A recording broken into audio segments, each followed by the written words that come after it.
Hello everyone, आज हम question number 26 पढ़ेंगे। क्वेश्चन नंबर 26 है आपका, in a triangle. Question number 26, in triangle A B C, angle C 90 degree, A B C angle A B C equal to theta theta okay. B C equal to 21 unit. Unit मतलब जो नापने का कोई भी instrument हो सकता है, metre, centimetre वगैरह। And A B equal to 29 unit.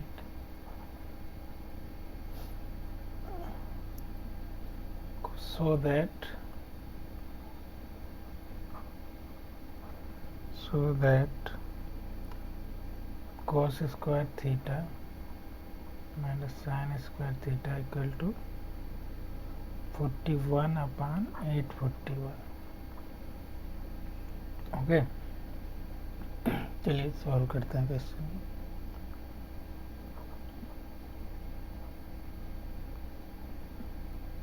पहले एक ट्रायंगल बना लेते हैं। ट्रायंगल का मतलब राइट एंगल ट्रायंगल बनाना है, ठीक। अब यहाँ पे 90 डिग्री पे कौन था?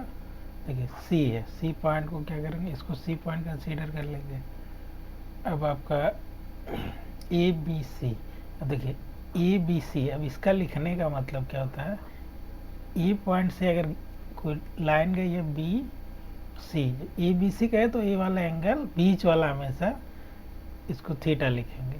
तो अगर हम बी इसको लेते हैं तो थीटा ये होगा, और इसको हम क्या लेंगे तब ए। क्लियर। अब B C equal to, B C जो है 21 यूनिट है, और ए बी 29 यूनिट है, ठीक। ये आपको परपेंडिकुलर साइड है, इसको हमको बताना है। अब देखिए पाइथागोरस थ्योरम लगाएंगे। परपेंडिकुलर का स्क्वायर प्लस बेस का स्क्वायर मतलब 21 का स्क्वायर और 29 का स्क्वायर, ठीक। परपेंडिकुलर का स्क्वायर 21 का स्क्वायर 441 और 29 का स्क्वायर कितना होता है, एक बार निकाल लेते हैं। 29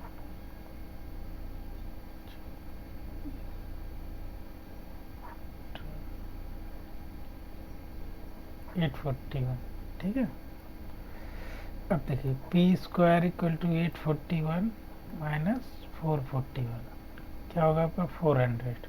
तो पी की वैल्यू क्या हो जाएगी, √400। तो पी की वैल्यू क्या हो गई 20, ठीक है। तो हमें परपेंडिकुलर साइड क्या मिल गई 20। अब हमको LHS वाला, LHS साइड की जो भी वैल्यू गिवन है उसको लेंगे। तो cos square theta minus sine square theta, cos square theta की वैल्यू क्या होगी, तो बेस अपान हाइपोटेनस 21 अपान 29 का स्क्वायर, और साइन स्क्वायर थीटा की वैल्यू क्या हो जाएगी आपकी हाइपोटेनस, सॉरी परपेंडिकुलर अपान हाइपोटेनस का स्क्वायर। अब देखिए 21 का स्क्वायर 441 अपान 841 माइनस 400 अपान 841। तो LCM 841 हो गया, 441 माइनस 400 लेंगे 41 अपान 841। सर हो गया यही, सॉरी RHS के इक्वल है। यही वैल्यू क्या है, RHS के बराबर है, तो प्रूव हो गया। Question number 27, question number 27, in triangle ABC angle B equal to 90 degree, A B equal to 12, B C equal to 5 find करना है आपको। फाइंड, यहाँ लिख लेते हैं कॉस ए। पिछले वाले सवाल के पीछे जो क्वेश्चन हमने अभी तक सॉल्व किए हैं उसी टाइप का है, कुछ क्वेश्चन में दिख नहीं रहा है, मतलब दम नहीं दिख रहा है। कॉस सी और कॉस ए के, ठीक है, 4 वैल्यू हमको निकालनी है। क्या क्या? कॉस एक्स सी, ठीक है। अब पहले इसको, अब मैंने एक तरीका आपको बताया था, जैसे देखिए मैंने इसको लिखा, कल ही मैंने समझाया था आपको पिछले वाले क्वेश्चन में। देखिए ए हो गया, ये आपका बी हो गया, सी हो गया। तो अगर इसको देखिए 12 है, 5 है, ये आपका 12 हो गया, बी सी आपका 5 है। अब पाइथागोरस थ्योरम निकालेंगे तो AC की वैल्यू 13 आ जाएगी। आप निकाल के चेक कर सकते हैं।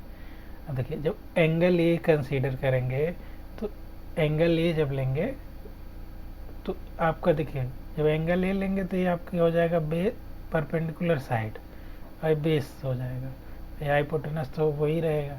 लेकिन जब एंगल सी कंसीडर करेंगे तो ये वाला साइड क्या हो जाएगी? परपेंडिकुलर, और ये क्या हो जाएगी? बेस, ठीक है।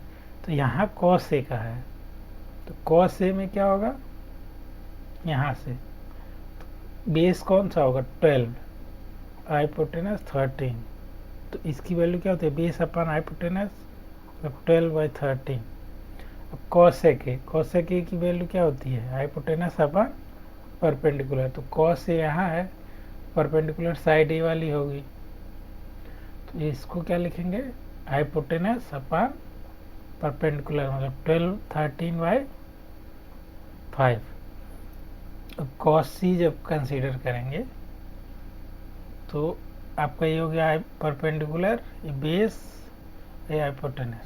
तो कॉस सी की वैल्यू जब लेंगे तो आपका हो जाएगा 5/13, और इसको क्या लिखेंगे? अब देखिए हाइपोटेनस तो हाइपोटेनस ही रहेगा, बेस कौन सा होगा? जब हम यहाँ से कंसीडर कर रहे हैं तो सॉरी परपेंडिकुलर, ये 12 हो जाएगा। समझ में आया? तो इस सवाल को ऐसे थोड़ा सा समझ लीजिए, ऐसे तो दोनों टाइप से मैं लिख दे रहा हूँ। अब देखिए बी पे 90 है तो बी पे तो 90 दोनों में रहेगा, ठीक है। एक बार सी को यहाँ लिख लेते हैं, ए को यहाँ, और एक बार बी को यहाँ, ए को यहाँ, सी को यहाँ, ठीक है। अब इसी वैल्यू को लिखिए, ए बी इक्वल टू 12, तो 12 यहाँ हो गया। अब बी सी इक्वल टू 5 यहाँ हो गया, और ए बी इक्वल टू 12 यहाँ, और बी सी इक्वल टू 5 यहाँ, ठीक। तो जब हम पाइथागोरस थ्योरम लगा के हाइपोटेनस निकालेंगे 13 दोनों में आएगा। देखिए जब सी हम यहाँ लेंगे तो ये सीधे आपका हाइपोटेनस दिख रहा है, ये बेस हो गया। इसमें सी बस एंगल वही है, बस उसको थोड़ा सा रोटेट कर दिया गया है। इसी को घुमा के, जैसे ऐसे था, इसको मैंने थोड़ा सा रोटेट कर दिया तो सेम वही वैल्यू आ गई। समझिए बात को, जैसे एंगल ट्रायंगल ऐसे था पहले, ठीक, इसी ट्रायंगल को मैंने क्या कर दिया? थोड़ा सा घुमा के इस तरह लिख दिया है, बस सेम ही दिखने में लग रहा है, लेकिन वैल्यू में उसके चेंज नहीं होगा। आई थिंक आपको समझ में आ गया होगा। अगर नहीं आया तो कमेंट कीजिएगा, मैं फिर से इसको और अच्छे से एक्सप्लेन कर दूंगा एक बार।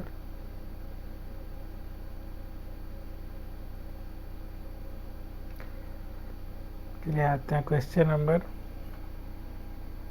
27 हो गया, 28। Question number 28,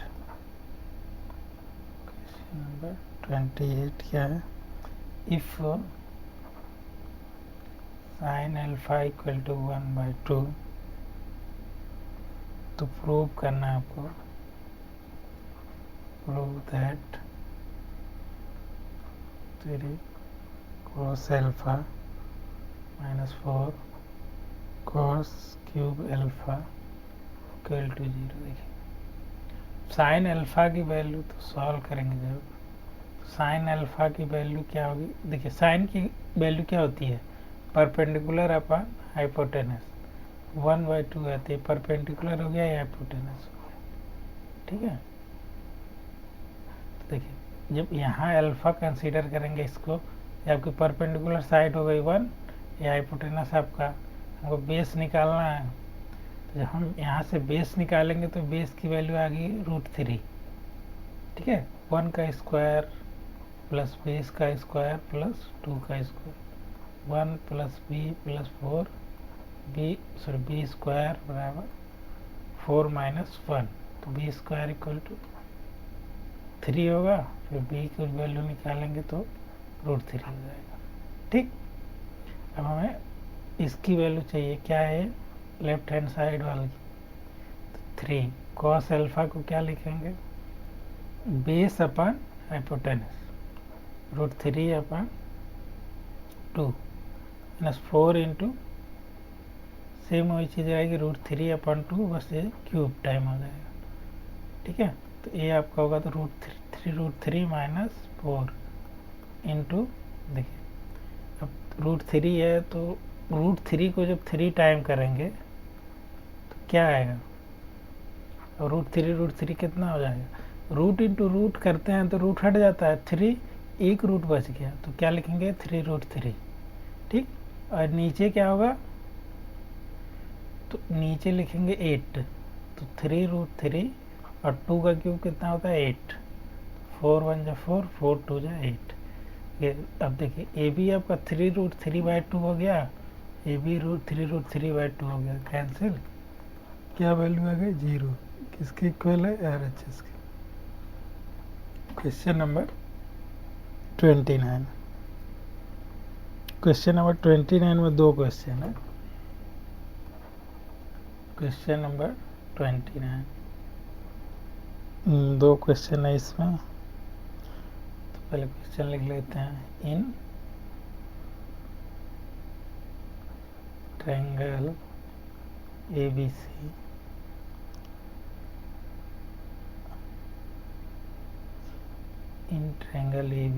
angle B = 90 degree, ठीक, and 10A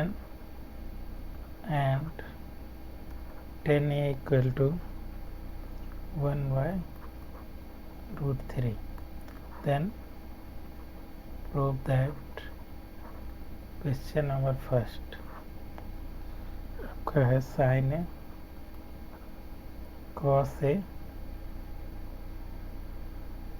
plus cos A, sine A cos C है, सॉरी कॉस ए नहीं है, C plus cos A sine C, इसकी वैल्यू क्या होगी 1।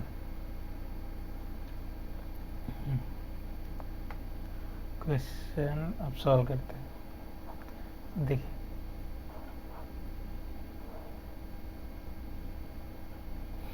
बी पे 90 डिग्री है तो ये आपका बी हो गया, हम इसको अगर ए ले लें, इसको सी ले लें, ठीक, तो ABC अब 10 नहीं है, तो 10 की वैल्यू क्या होती है, जैसे देखिए 10 A = 1/√3, तो ए क्या होगा परपेंडिकुलर, ए हो गया बेस, तो अगर 10A यहाँ है तो परपेंडिकुलर साइड ए वाली होगी, ठीक, तो हम इसको 1 लिखेंगे, इसको AB, तो ये आपका बेस हो गया, इसको √3 लिखेंगे, मैंने पीछे निकाला था 1√3, तो इसकी वैल्यू क्या होगी 2। अब साइन ए कॉस से लिखना है LHS,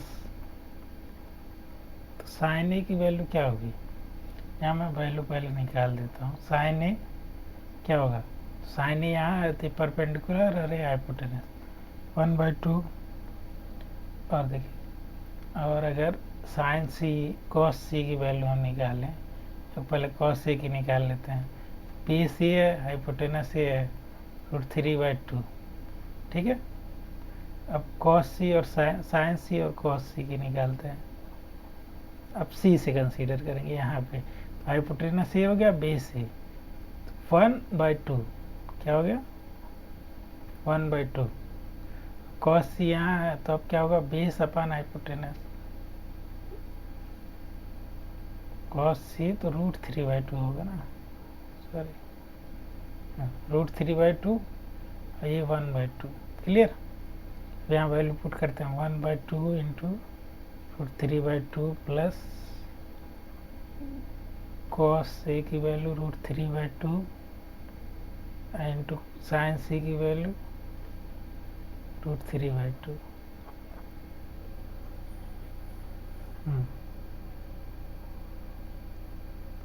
साइन ए कॉस सी से 1/2 होगा।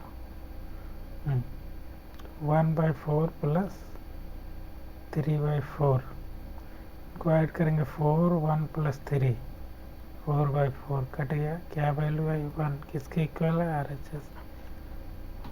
Question number 30।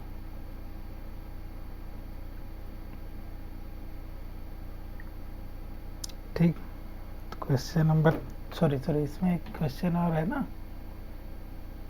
क्वेश्चन नंबर इसका सेकेंड पार्ट, क्वेश्चन नंबर 29 का सेकेंड पार्ट है।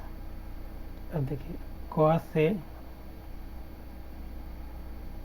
कॉस सी माइनस साइन ए साइन सी, वैल्यू क्या है 0। अब इसको सॉल्व करेंगे जब ये LHS की साइड ले लेते हैं। कॉस ए इक्वल टू क्या, cos A equal to √3/2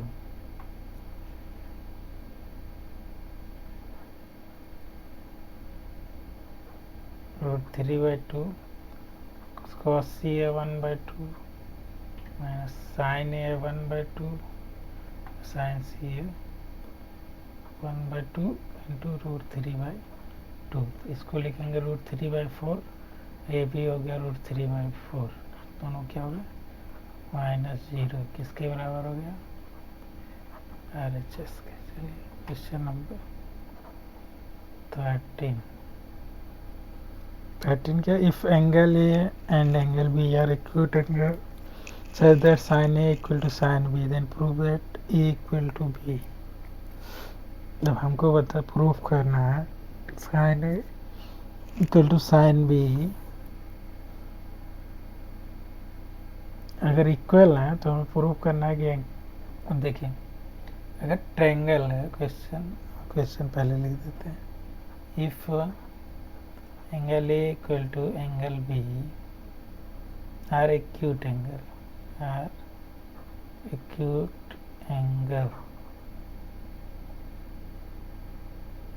such that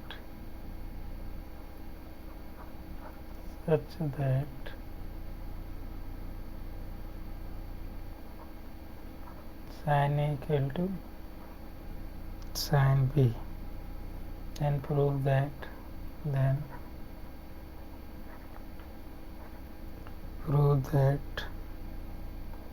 angle A equal to angle B। अब देखिए कैसे प्रूव करेंगे, तो सॉल्व करते हैं पहले। अब दोनों अगर एक्यूट है, मैंने एक्यूट एंगल मतलब क्या होता है, एक्यूट एंगल का मतलब क्या होता है, मतलब एक्यूट एंगल जो होगा 90 से छोटा होगा। तो जो एंगल ए है और एंगल बी है दोनों किससे छोटे होंगे, 90 से। मतलब ए वाला एंगल 90 हो सकता है, इसको सी कंसीडर करेंगे। क्यों, क्योंकि एंगल ए और एंगल बी हम साइन से छोटे होंगे, एंगल सी से छोटे होंगे और एक्यूट एंगल है 90 से छोटे होंगे। ठीक, तो साइन ए और साइन बी क्या होगा, साइन ए और साइन बी, साइन ए। अब देखिए अगर हम इसको ए लिख लें, इसको बी लिख लें, इसको सी लिख लें, तो ठीक है। तो साइन ए की वैल्यू क्या होगी,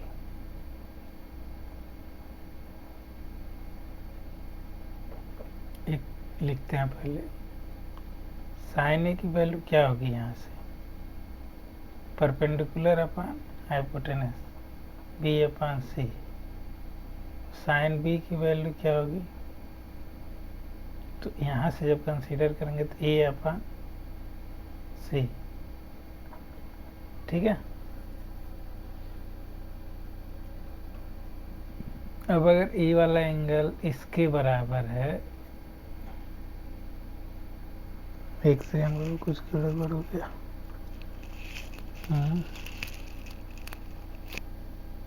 इक्वल नहीं है, इसमें मैंने इक्वल लिख दिया। And A and B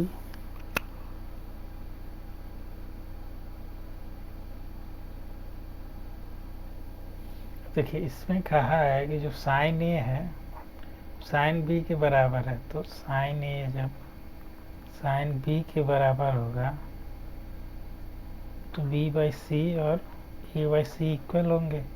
C से कट गया तो ए इक्वल टू बी होगा ना।